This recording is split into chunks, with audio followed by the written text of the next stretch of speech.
भगवती तुलसी की कथा भारतीय सनातन संस्कृति में भक्ति, त्याग, नारी शक्ति और पतिव्रता धर्म की अत्यंत मार्मिक एवं प्रेरणादायक गाथा मानी जाती है, जिसमें ये स्पष्ट होता है कि सच्ची श्रद्धा और विश्वास के आगे स्वयं ईश्वर भी नतमस्तक हो जाते हैं। प्राचीन काल में दानव कुल में जन्मी एक कन्या वृंदा, जो कालनेमी की पुत्री थी, जन्म से ही अत्यंत पवित्र, सदाचारी और भगवान विष्णु की अनन्य भक्त थीं। यद्यपि उनका जन्म असुर वंश में हुआ, फिर भी उनका हृदय पूर्णतः सात्विक था और वे बचपन से ही तप, जप, व्रत और भक्ति में लीन रहती थीं।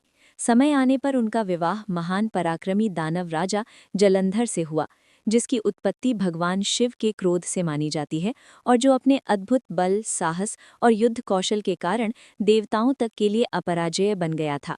विवाह के पश्चात वृंदा ने पतिव्रता धर्म को अपने जीवन का सर्वोच्च लक्ष्य बना लिया और पति की सेवा, रक्षा तथा मंगल के लिए निरंतर व्रत, पूजा और तपस्या करने लगी। उनकी पतिव्रता शक्ति इतनी प्रबल थी कि जब तक वे पूर्ण निष्ठा से अपने धर्म का पालन करती रहीं, तब तक जलंधर को कोई भी देवता, अस्त्र या शस्त्र पराजित नहीं कर सका। यहाँ तक कि इंद्र का वज्र, अग्नि का प्रचंड रूप और शिव का त्रिशूल भी निष्फल हो जाता था। जलंधर के बढ़ते अत्याचारों से त्रस्त होकर देवताओं ने भगवान विष्णु और भगवान शिव की शरण ली और प्रार्थना की कि संसार की रक्षा की जाए।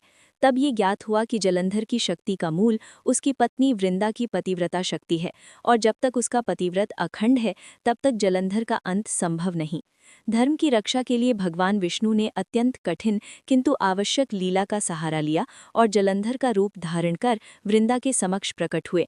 अपने पति को सामने देखकर वृंदा ने उन्हें सादर प्रणाम किया और उसी क्षण, अनजाने में ही सही, उनका पतिव्रत भंग हो गया। उसी पल जलंधर की शक्ति क्षीण हो गई और भगवान शिव ने उसे युद्ध में पराजित कर उसका वध कर दिया। जब वृंदा को इस छल का ज्ञान हुआ तो उनका हृदय शोक और पीड़ा से भर गया। उन्होंने इसे अपने विश्वास और पवित्रता का अपमान माना और अत्यंत व्यथित होकर भगवान विष्णु को शाप दिया कि जिस प्रकार उन्होंने छल से उसे पति वियोग का दुख दिया है, उसी प्रकार उन्हें भी पत्नी वियोग सहना पड़े। और शास्त्रों के अनुसार यही शाप आगे चलकर भगवान राम के रूप में माता सीता के वियोग का कारण बना। पति वियोग की असहनीय पीड़ा से व्याकुल होकर वृंदा सती हो गई और अपने प्राण त्याग दिए, किंतु उनकी निष्कलंक भक्ति, त्याग और तपस्या से द्रवित होकर भगवान विष्णु ने उन्हें अमरत्व प्रदान किया और उनके शरीर से उत्पन्न दिव्य पौधे को तुलसी का रूप दिया। भगवान विष्णु ने वरदान दिया कि तुलसी युगों युगों तक उनकी परम प्रिय रहेंगी। उनकी पूजा तुलसी के बिना अधूरी मानी जाएगी। जहाँ तुलसी का वास होगा, वहाँ नकारात्मक शक्तियाँ प्रवेश नहीं कर सकेंगी और तुलसी का स्पर्श मात्र पापों का नाश कर मोक्ष का मार्ग प्रशस्त करेगा। तभी से तुलसी माता को भारतीय घरों में देवी स्वरूप मानकर आंगन में स्थापित किया जाता है।